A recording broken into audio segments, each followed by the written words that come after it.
Arthur ने जैसे ही अपनी सुनने की शक्ति बढ़ाई, उसने सुना कि बच्ची रो रही थी, मगर उसे चुप कराने के लिए उस पर एक थप्पड़ मारा गया। बाद में वे लोग कह रहे थे कि उसे बेचने पर ज्यादा पैसे मिलेंगे। ये सब सुनकर आर्थर ने उस बच्ची को छुड़ाने और उन लोगों को मार डालने का निश्चय किया। बाद में एक एक करके उन सब को मारकर उसने उस बच्ची को बचा लिया। हाँ, ये किस लिए? यहाँ ऐसी चीजें हैं जो छोटे बच्चों को देखनी ही नहीं चाहिए। मगर तुम भी तो। चलो चले, और तब तक ये कपड़ा मत उतारना जब तक मैं ना कहूँ। ठीक है। अब हम उन सब चीजों से दूर हैं। अब तुम देख सकती हो। शुक्रिया। अच्छा तो मैं चलता हूँ। तुम ऐसे भयानक जंगल में मुझे अकेला छोड़कर कैसे जा सकते हो? मैं डरी हुई हूँ कचरे के डिब्बे। मुझे छोड़कर मत जाओ। सुनो, मुझे भी घर जाना है। अब वे बुरे लोग तुम्हारा पीछा नहीं करेंगे। वैसे इस जंगल में एल्व्स ज्यादातर सुरक्षित रहते हैं, है ना? नहीं नहीं नहीं, वो जानवर से बड़ों से डरते हैं। मेरे माँ बाप कहते हैं कि अगर बच्चे अकेले जंगल में जाएंगे तो वो उन्हें खा जाते हैं। अच्छा, तुम्हें ये तो पता होगा ना कि तुम्हारा घर यहाँ से कितनी दूरी पर है? मुझे नहीं पता। क्या? बस यही रुको। हाँ? मैं हमारे लिए कुछ सामान ले आता हूँ। उम्मीद है सफर ज्यादा लंबा नहीं होगा। ठीक है। आर्थर ने आगे की यात्रा के लिए जो जो सामान बचा सकता था सब इकट्ठा कर लिया। उसे भी नहीं पता था कि यह सफर कितना लंबा चलेगा, और साथ ही उसे वापस अपने परिवार के पास लौटने की तैयारी भी करनी थी।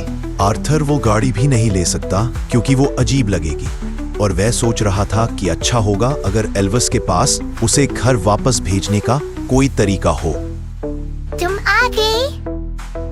लो, मुझे गाड़ी में ये कपड़े मिले, सोचा तुम्हारे होंगे। ऊपर से ये चादर ओढ़ लो, ठंड लगेगी। शुक्रिया तुम्हारा। हाँ? चलो, अब तुम्हें तुम्हारे घर वापस ले चलते हैं। जैसे जैसे हम आगे बढ़े, मुझे उस एल्फ बच्चे के बारे में और पता चला। तुम्हारा नाम क्या है? टेसिया एडलेट। और तुम्हारा नाम? मैं आर्थर लेविन हूँ। तुम इस एशेर जंगल में कैसे पहुँचे आर्थर? लंबी कहानी है। हमारे पास वक्त है। मैं अपने परिवार से बिछड़ गया। अच्छा, तो तुम इंसानों के शहर से आए हो? तो क्या ये सच है कि सभी पुरुष इंसान परवर्ट होते हैं और एक से ज्यादा पत्नियां रखते हैं? क्या? ये तुमसे किसने कहा? मेरे दादाजी ने कहा था। समझा। वैसे मुझे यकीन है कि एल्व्स में भी परवर्ट होंगे। रुको, क्या तुम्हें परवर्ट का मतलब पता है? सच कहूँ तो नहीं पता। खैर, तुम्हारे सवाल का जवाब दूं, आमतौर पर कुछ अमीर लोग ही एक से ज्यादा पत्नियां रखते हैं। ओह अच्छा, अब समझ गई। सच में? खैर, एक सवाल और पूछूं? एलिनोर में रहना कैसा है? बहुत मजेदार है। मेरी मम्मी और पापा बिजी रहते हैं, लेकिन मैं अपने देखभाल करने वालों और दादाजी के साथ बहुत समय बिताती हूँ। ओह, और जब मेरी अवेकनिंग होगी तब शायद मुझे ट्रेनिंग करवाने के लिए कोई मेंटर मिलेगा। मैं बहुत खुश हूँ। एलिनोर में एजुकेशन सिस्टम शायद ज्यादा ही ओपन है। अगर किसी बच्चे की भी अवेकनिंग होती है तो उन्हें एक पर्सनल मेंटर मिल जाता है। ये कितने प्यारे हैं।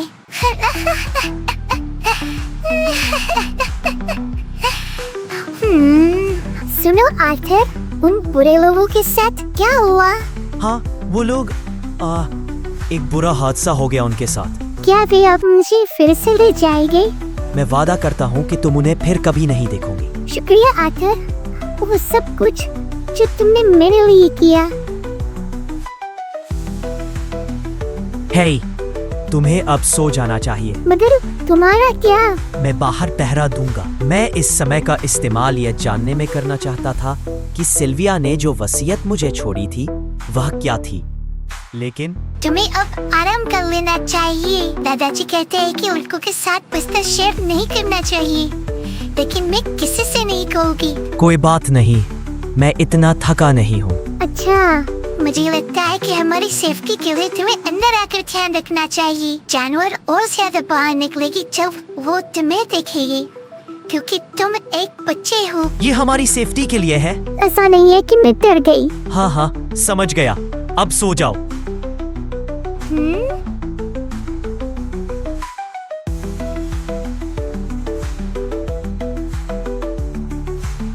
हम चलते रहे। चारों तरफ अजनबी नज़ारे थी और समय बस गुजरता जा रहा था। यही हमारे आगे बढ़ने का एकमात्र सबूत था। टेसिया की शुरुआत में जो डर और घबराहट थी वो तो शांत हो गई, लेकिन साफ था कि उसे ये नहीं पता था कि मुझसे कैसे बात करनी है। सीधे सीधे बताऊं तो परिवार की फिक्र और घर लौटने की बेचैनी ने मेरा मूड ठीक नहीं रखा था। लेकिन असली तकलीफ थी मेरे माना कोर से उठने वाले दर्द की, जो बिना कोई पता बताए बीच बीच में झटका लगा देता। यकीन मानो, ये दर्द यात्रा को मुश्किल बना रहे थे। आर्थर, क्या तुम ठीक हो? मैं ठीक हूँ। आर्थर का यह दर्द समय के साथ और बढ़ता जा रहा था। मुझसे अब और नहीं सहा जा रहा है। इसी दर्द ने उसे रात भर सोने नहीं दिया। फिर भी अगली सुबह वह हंसते चेहरे के साथ निकल पड़े, मगर तेसिया को आर्थर की फिक्र हो रही थी। मेरे रास्ते से हट जाओ। आर्थर को यह दर्द उसकी इस यात्रा में रुकावट कर रहा था। और फिर रात हो जाती है, वे सो जाते हैं। अगली सुबह होती है और वे फिर से निकल पड़ते हैं। दिन बीतते जाते हैं और तेसिया आसपास के अनजाने माहौल को धीरे धीरे पहचानने लगती है। हालांकि रफ्तार धीमी पड़ चुकी थी, क्योंकि लगातार सफर का असर तेसिया के शरीर पर साफ देखा जा सकता था। वह अब थकावट को संभाल नहीं पा रही थी। लाओ, मुझे दे दो। मैं अपनी माना पावर से ये आसानी से उठा लूंगा। आर्थर ने जब माना का इस्तेमाल किया तो उसे दर्द होने लगा, लेकिन यह दर्द किसी और वजह से था। इस बार आर्थर को अच्छी नींद आई। सुनो आर्थर, जो मैं कब से सोच रही थी, जब हम साथ हैं और अच्छे दोस्त बन चुके हैं, तो मैं क्या तुम्हें तुम्हारे परिवार की तरह आज बुला सकती हूँ? कोई बात नहीं। बस इतना ही? मुझे कोई दिक्कत नहीं है। मेरा दिल गार्डन गार्डन हो जाएगा अगर टेसिया मुझे आठ बुलाएगी। हाँ, तुम एक नंबर के वे इंसान की तरह बातें बोलते हो। उस रोने वाली बच्ची होने से तो यह बेहतर है, जो मेरे पास नहीं रहने पर मेरी आंखें और कान बंद करके खुद से पी तक नहीं कर सकती। मैंने कहा चुप हो जाओ। हाँ, मुझे लगा मैंने वहाँ कुछ देखा। हाँ, मैंने भी तितलियाँ, पत्ते, खाना और पेड़ देखे, बहुत सारे पेड़। पर फिर भी उम्र के फर्क के बावजूद हम काफी करीब हो गए थे। आखिरकार तेसिया ने अपनी जगह को पहचान लिया और वहां पहुंच गई जहां उसका घर था। अब चलो भी यार। क्या? उसने पेड़ के बीच से हम एक पहुंच जादुई गए। दरवाजा खोला और अब चलो। मुझे टेलीपोर्टेशन बिल्कुल पसंद नहीं। तुम्हारा स्वागत है। बिल्कुल प्राचीन। बस वही शब्द दिमाग में आया, पर वो भी उस नजारे को सही से नहीं बयां कर पाया। तभी वहां अचानक बहुत सारे सैनिक आ जाते हैं और हम राजकुमारी का पुनः स्वागत करते हैं। कौन? कहाँ? किधर? सही समझे। जैसे ही हमें पता चला कि द्वार खोला गया है, हम तुरंत आ गए। राजा और रानी भी आते ही। टेसिया, मेरी बच्ची, क्या तुम ठीक हो? अब जाओ भी। मेरी बच्ची। क्या मेरे मम्मी पापा भी मुझे गले लगा लेंगे जब वे मुझे देखेंगे? धन्यवाद बच्चे। न सिर्फ एलिनोयर के राजा के रूप में, बल्कि इस नन्हे बच्चे के पिता के नाते भी टेसिया को सुरक्षित घर पहुंचाने में मदद करने के लिए एक छोटे से आभार के तौर पर हमारे साथ घर चलो। थोड़ा आराम कर लो, फिर हमें बताना कि क्या हुआ था। उनकी आवाज तो नरम है, लेकिन उनकी आंखों से साफ झलक रहा है कि ये कोई प्रस्ताव नहीं बल्कि आदेश है। मैं सम्मानित महसूस कर रहा हूँ। हाँ, यहाँ बहुत सारी चीजें हैं जो मैं चाहती हूँ कि तुम देखो। मुझे उम्मीद थी कि एक राजकुमारी का महल कुछ खास होगा, लेकिन ये तो बिल्कुल ही अलग निकला। यह बच्चा हमारा मेहमान है। कृपया उसे थोड़ा नहला धुला दें और आराम के लिए एक कमरे में ले जाएं। धन्यवाद, लेकिन मैं पहले जो हुआ वह समझाना चाहूंगा। माहौल काफी शांत था। सभी लोग आर्थर को सुनने के लिए तैयार थे, लेकिन वे इंसानों के प्रति काफी नाराज भी थे। आर्थर ने अपनी बात शुरू की। मेरा नाम आर्थर लेविन है। मैं सापिन के एक छोटे से गांव एशबर का रहने वाला हूँ। यह मेरे लिए सम्मान की बात है कि मैं रॉयल फैमिली के सामने खड़ा हूँ। आर्थर चाहता था कि रॉयल फैमिली उसे एक जिम्मेदार व्यक्ति के रूप में देखे, न कि एक बच्चे के रूप में, ताकि वे उसकी बातों को गंभीरता से लें और आगे की बातचीत प्रभावी हो। तुम कहते हो कि तुम एक साधारण परिवार से हो, लेकिन तुम्हारा व्यवहार और समझदारी काफी अच्छी है, आर्थर लेविन। ठीक है, मैं जानना चाहूंगा कि क्या हुआ। फिर आर्थर ने सारी बात बताई कि कैसे उन पर डाकुओं ने हमला किया और उनसे भागकर कैसे वह उसी की फैमिली से अलग हो गया। लेकिन यह पूरा सच नहीं था। जैसे ही कहानी आगे बढ़ी, आर्थर टेसिया से मिला, जहां वह खतरे में थी और माहौल अचानक बदल गया।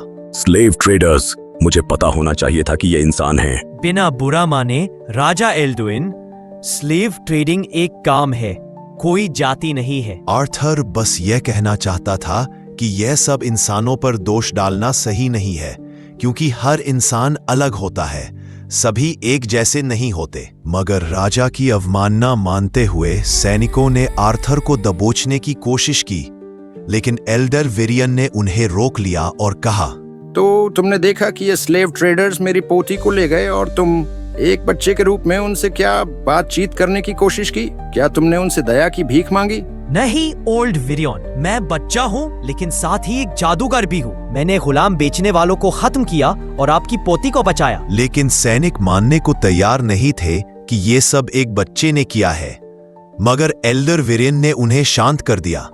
फिर भी आर्थर ने अंत में कह ही दिया, चाहे कोई मेरी बात माने या नहीं, राजकुमारी टेसिया अब सुरक्षित लौट चुकी हैं। अब मैं बस अपने परिवार के पास सैपिन वापस जाना चाहता हूँ। उम्मीद है कि आपको सीजन 1 के सभी एपिसोड्स पसंद आए होंगे। अगले सीजन में आप देखेंगे कि आर्थर वहां से निकल नहीं पाया और एक लंबे टाइम लैप्स के बाद वो बड़ा होगा, उसका अंडा फूटेगा और उसमें से कुछ ऐसा बाहर आएगा जो आपको बेहद पसंद भी आएगा। लेकिन कहानी यहीं खत्म नहीं होती। आर्थर को अभी अपनी फैमिली से भी मिलना है, तो तैयार हो जाइए सीजन 2 में जबरदस्त ट्विस्ट्स और इमोशंस के लिए। और अगर आपने अभी तक एपिसोड्स नहीं देखे हैं तो मेरी चैनल की प्लेलिस्ट जरूर चेक करें, आपको वहां सारे एपिसोड्स एक साथ मिल जाएंगे। देखना ना भूलें और सपोर्ट करते रहें। अब हम मिलेंगे सीजन 2 में। अगर आप सीजन 2 जल्दी देखना चाहते हैं तो चैनल को सब्सक्राइब करें, लाइक करें और शेयर करना ना भूलें। जैसे ही हमारे 1000 सब्सक्राइबर्स पूरे हो जाएंगे, हम सीजन 2 हिंदी डब में रिलीज कर देंगे। तो हमारे गोल को पूरा करने में हमारी मदद करें। और अंत में उन सभी का तहे दिल से धन्यवाद जिन्होंने हमारे साथ सीजन 1 के अंत तक सफर तय किया। मिलते हैं अगले सीजन में। सायोनारा।